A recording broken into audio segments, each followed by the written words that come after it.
बस सच बता रहा हूं ना भाई, इसको अगर तुमने कर लिया पक्का हो जाएगा। सच बता रहा हूं, बस इसको कर लिया आपने तो ये पक्का हो जाएगा।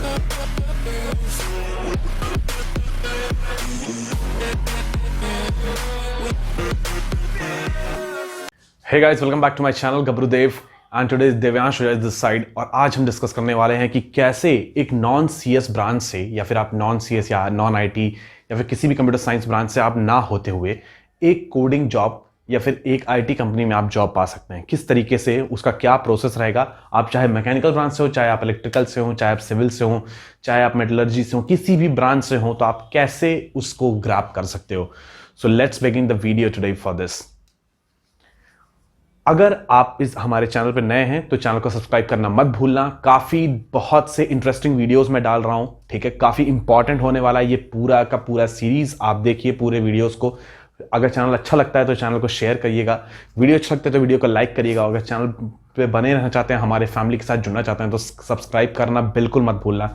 और अब हम शुरू करने वाले हैं आज का टॉपिक। तो आज का हमारा टॉपिक क्या है? आज का हमारा टॉपिक है कि कैसे एक नॉन सीएस ब्रांच वाला बंदा या बंदी एक कोडिंग जॉब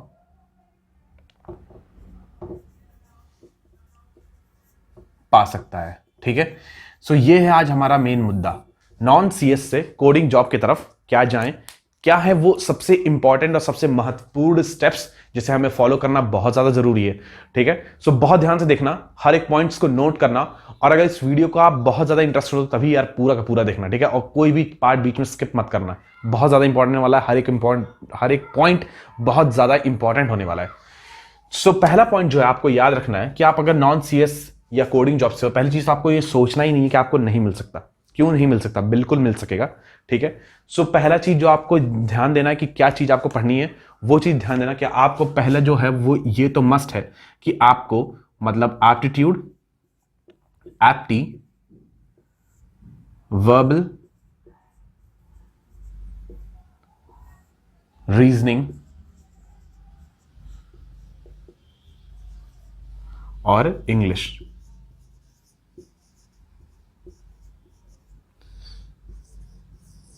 ये चीज तो कर ही लेना, ठीक है। आपकी वर्बल, रीजनिंग, वर्बल जो रहता है, रीजनिंग और इंग्लिश, इसके जो है ना बेसिक कुछ चीजें बहुत इंपॉर्टेंट जो आपको करना ही करना है। मत भूलना इसको बहुत ध्यान से स्टार्टिंग से ही करते रहना, बहुत ज्यादा इंपॉर्टेंट रहेगा। अगर आप फर्स्ट ईयर में हो तो थोड़ा थोड़ा अभी से हल्का हल्का प्रैक्टिस कर सकते हो, ज्यादा नहीं। अगर आप दिन में सिर्फ हाफ एन आवर भी दोगे ना, बहुत हो जाएगा यार, बहुत ज्यादा हो जाएगा। अगर आप सेकंड ईयर में हो तो अभी से थोड़ा थोड़ा एक एक घंटा अपने आप को देते रहो, इसके लिए देते रहो। सारी चीजों को थोड़े थोड़े पार्ट्स करते रहो। अगर आपको मौका नहीं मिलता है ज्यादा अपने क्लासेस की वजह से, या फिर आपको दो और भी चीजें करनी है, और भी पढ़ाई करनी है, और भी प्रोजेक्ट्स बनाने हैं, जो भी कर रहे हो आप, तो आप सैटरडे संडे में कम से कम एक पूरा पेपर सॉल्व करो, सब चीज से रिलेटेड, चाहे आपकी हो, वर्बल और रीजनिंग और इंग्लिश हो, सॉल्व करो। आपको काफी ज्यादा प्रैक्टिस जाएगी। होता है ना, सिर्फ जानना इंपॉर्टेंट नहीं है यार, प्रैक्टिस जो है ना वो बहुत ज्यादा इंपॉर्टेंट है। मतलब कि अगर आपको 15 क्वेश्चन मिल रहे हैं 15 मिनट में करने हैं, तो 15 मिनट में नहीं, आपको 10 मिनट में कोशिश करना है उसको करने का, ताकि आपके पास आखिरी में 5 मिनट्स बचे उन सारे क्वेश्चंस को रिव्यू करने के लिए जो कि आपसे नहीं हो पाए, क्योंकि उसमें टाइम लगेगा ना। तो इसीलिए आपको प्रैक्टिस जो है ना वो मस्ट है। तो इसमें जो है आपके कुछ कुछ मैं वेबसाइट्स बता दे रहा हूं, ठीक है, रिसोर्सेस भी बता दे रहा हूं जहां से आप कर सकते हो इन सब चीजों को अच्छे से। सो एक जो है वो है गीक्स फॉर गीक्स, वो तो आप जानते ही जानते हो। दूसरा है इंडिया बिक्स, ठीक है। या फिर आप मतलब नॉर्मल भी गूगल पे सर्च करके भी कर सकते हो, बहुत सी चीजें हैं। या फिर किसी भी पर्टिकुलर यूट्यूब ट्यूटोरियल से भी कर सकते हो, ठीक है। सो ये कुछ रिसोर्सेस हैं जहां से आप इन सारी चीजों को बहुत अच्छे से पैटर्न्स के साथ, जो भी कंपनी के लिए कर रहे हो उस कंपनी के स्पेसिफिक जाके भी कर सकते हो। ये सबसे इंपॉर्टेंट चीज है, ठीक है। दूसरा पॉइंट जो होने वाला है हमारा है वो क्या है? तो देखो होता क्या है, जब आप एक नॉन सीएस ब्रांच से आप कोडिंग जॉब की तरफ जाते हो ना, तो कंपनी की रिक्वायरमेंट जो होती है वो कोडिंग के से रिलेटेड चीजों की होने लगती हैं।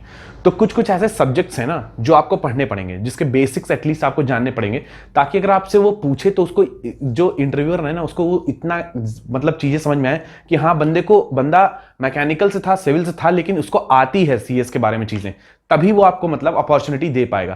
तो आपको क्या करना है अब कि आपको इन सारे सब्जेक्ट्स पे ध्यान देना है। वो क्या क्या है? DBMS, database management system, OS, operating system, और सीएन, कंप्यूटर नेटवर्क्स। एटलीस्ट इन तीनों सब्जेक्ट को बहुत अच्छे से कर लेना। इस DBMS में SQL वगैरह भी आता है, तो वही सारी चीजें मतलब है। तो DBMS, OS और CN, OS मतलब ऑपरेटिंग सिस्टम, CN मतलब कंप्यूटर नेटवर्क्स, ठीक है। अब आपको इसके लिए क्या करना है, आपको क्या करना है कि किसी भी पर्टिकुलर वेबसाइट से, जैसे इंडिया बिक्स हुआ या गीक्स फॉर गीक्स हुआ या फिर किसी भी गूगल या फिर यूट्यूब ट्यूटोरियल, जैसा भी आपको समझ में आता है, कहीं से भी आप जाओ, क्या करो कि वहां से कोई भी जो जितने भी मतलब टॉपिक्स हैं, एक होता है कि DBMS में जैसे आप समझ लो कि 50 टॉपिक्स हैं, तो 50 के सारे सब टॉपिक्स के बारे में जान लो। हर एक जो भी कीवर्ड्स हैं, जो भी चीजें हैं ना, सब चीज के बारे में जानो। कोई ऐसी चीज नहीं होनी चाहिए जो आपको नहीं पता है, एटलीस्ट उसका डेफिनेशन आपको पता होना चाहिए कि ये चीज होता क्या है, समझ रहे हो। जैसे मान लीजिए आपसे कोई पूछता है जॉइंट्स क्या होता है, तो आपको जॉइंट्स के बारे में पता होना चाहिए कि क्या होता है, समझ रहे हो। उसके टाइप्स क्या होते हैं वो पता होना चाहिए एटलीस्ट। आप इंप्लीमेंट कर पा रहे हो नहीं कर पा रहे हो वो एक बात की चीज है, आपके पास टाइम बचता है तब आप उसको इंप्लीमेंटेशन के बारे में सोचो या फिर और भी चीजों के बारे में सोचो, वरना आप एक ओवरव्यू ले लो सब चीज का, समझ रहे हो। ऑपरेटिंग सिस्टम में जैसे डेडलॉक क्या होता है, ये सब चीजें हैं, उसका थ्रेशोल्ड क्या होता है, और शेड्यूलिंग क्या होता है, प्रोसेस क्या होता है, जॉब्स क्या होता है, ये सब चीजें, क्यूज, टैक्स, ये सारी चीजें जो होती हैं वो बहुत इंपॉर्टेंट है, उसको कर लेना बहुत ज्यादा इंपॉर्टेंट है, ठीक है। तो DBMS, OS और CN, फिर ये सारी जो चीजें, इनका जो रिसोर्सेस हैं वो यही दो चीजें हैं, ठीक है। इसी से आप करोगे इसका भी, ठीक है। तो ये भी सारी चीजें आपको इन्हीं दोनों से मिल जाएंगी। अब उसके बाद क्या चीज आती है, तीसरी जो चीज आती है जो बहुत इंपॉर्टेंट है, बहुत ज्यादा इंपॉर्टेंट है बल्कि मैं बोलूंगा, वो है DSA। DSA और OOPS। DSA और OOPS, data structures and algorithms, और OOPS ऑब्जेक्ट ओरिएंटेड प्रोग्रामिंग, बहुत ज्यादा इंपॉर्टेंट है भाई, सच बता रहा हूं। तो DSA और OOPS का भी बेसिक कंसेप्ट्स पूरे अच्छे से जान लेना। लिंक लिस्ट क्या होता है, स्टैक क्या होता है, क्यू क्या होता है, ट्री क्या होता है, ग्राफ क्या होता है, इसका आप इंप्लीमेंटेशन कर पाओ या ना कर पाओ वो एक बात की चीज है, पहले आप सब चीज के बारे में पढ़ लेना, और एटलीस्ट लिंक लिस्ट क्या होता है उसका थोड़ा इंप्लीमेंटेशन कर लेना, स्टैक एंड क्यू का थोड़ा इंप्लीमेंटेशन कर लेना, एरे का और स्ट्रिंग का थोड़ा इंप्लीमेंटेशन कर लेना, एटलीस्ट इन सारे टॉपिक्स का ना इंप्लीमेंटेशन थोड़ा थोड़ा कर लेना। ट्री ग्राफ थोड़ा सा हाई लेवल का हो जाता है, आपको दिक्कत हो सकती है, लेकिन उसको अगर आप नहीं कर पाते तो एक बार समझ में भी आता है। उसका बेसिक जो एल्गोरिथम्स होता है, मतलब कि कैसे कैसे चीजें होती हैं, लेफ्ट ट्री क्या होता है, राइट ट्री क्या होता है, left node, right node, BST क्या होता है, और ये सब चीज, मतलब BT, binary tree, binary search tree, ये सारी चीजें थोड़ी थोड़ी एक कंसेप्ट आपको क्लियर होना चाहिए। जैसे मान लीजिए इंटरव्यूअर आपसे पूछेगा कि BST क्या होता है भाई, तो आप अगर BST सोचोगे अरे BST क्या होता है, फुल फॉर्म ही नहीं पता है, तो फिर आप कैसे उसको आगे लेके जाओगे, समझ रहे हो। तो आपको एक बेसिक चीजें पता होनी चाहिए कि होता क्या है, एटलीस्ट ये चीजें। तो DSA और OOPS में मतलब कि कोई भी एक प्रोग्रामिंग लैंग्वेज से रिलेटेड, जैसे C++ या फिर जावा से रिलेटेड एक बेसिक चीजें उसके बारे में जान लेना, ठीक है। तो ये चीज हो गया DSA और OOPS का हो गया। अब आखिरी जो सबसे इंपॉर्टेंट चीज है जो आपको ध्यान देना है वो क्या है, आखिरी जो सबसे इंपॉर्टेंट चीज है वो है आपका प्रोजेक्ट। एक कोई भी टेक्नोलॉजी से रिलेटेड, चाहे वो एंड्रॉयड हो, चाहे वेब डेवलपमेंट हो, चाहे आर्टिफिशियल इंटेलिजेंस हो, चाहे मशीन लर्निंग हो, कोई भी चीज से रिलेटेड आपको एक थोड़ा सा उसके बारे में जानना जरूरी है। उससे रिलेटेड एक बेसिक प्रोजेक्ट ही सही, चाहे आप एक छोटी सी वेबसाइट बना लो, चाहे आप एक एंड्रॉयड का छोटा एक ऐप बना लो, चाहे आप मशीन लर्निंग पे कोई प्रोजेक्ट बना लो, चाहे आप डेटा एनालिटिक्स पे एक प्रोजेक्ट बना लो, कोई भी एक ट्रेंडिंग टेक्नोलॉजी से रिलेटेड एक छोटा सा प्रोजेक्ट बना लेना बहुत ज्यादा इंपॉर्टेंट होता है। अगर आप अभी फर्स्ट ईयर में हो तो मैं बोलूंगा अभी से आप थोड़ा थोड़ा पढ़ने लगो और थोड़ा थोड़ा पढ़ के आप एक प्रोजेक्ट बना के रख लो। अगर आप सेकंड ईयर या थर्ड ईयर में हो तो आप यूट्यूब पे या फिर कहीं से भी एक बेसिक कोई भी प्रोजेक्ट उठाओ, उसको देखो कैसे वो बना रहा है, चाहे आपका वो सेम टू सेम जैसे इंटरनेट पे ऑनलाइन है वैसे ही क्यों ना हो, लेकिन आप बना लो, आपके लिए फायदा रहेगा, वो बहुत ज्यादा इंपॉर्टेंट रहेगा, ठीक है। तो एक प्रोजेक्ट बहुत ज्यादा इंपॉर्टेंट है,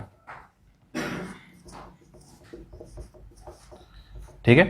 अब एक चीज याद रखना, ये जो थर्ड वाला पॉइंट बताया ना, इसमें मतलब कि तुमको कोडिंग की प्रैक्टिस करनी है, जो कि तुम्हारी गीक्स फॉर गीक्स से ही मिलेगी, और गीक्स फॉर गीक्स हुआ या फिर हैकर रैंक हुआ या फिर कोड शेफ हुआ या फिर हैकर अर्थ हुआ, तो इन सारी जगह से आप कोडिंग कर सकते हो। तो कोडिंग का प्रैक्टिस थोड़ा कर लेना, बेसिक कोडिंग बहुत ज़्यादा। अगर आपको मतलब नॉर्मल मतलब बस ऐसे थोड़ा सा नॉर्मल में जाना है तो बेसिक कोडिंग, और अगर थोड़ा सा और अच्छा अगर आप पैकेज चाहते हो तो थोड़ा सा हाई लेवल का कोडिंग, मतलब कॉम्पिटेटिव कोडिंग करनी पड़ेगी उसके लिए आपको, competitive coding, CC competitive coding या CP जो भी आप बोलते हो, ठीक है। तो कॉम्पिटेटिव कोडिंग उसमें करनी पड़ेगी। तो ये जो चीज़ें हैं बहुत ज़्यादा इंपॉर्टेंट है, ये सारे पॉइंट्स को नोट डाउन कर लो।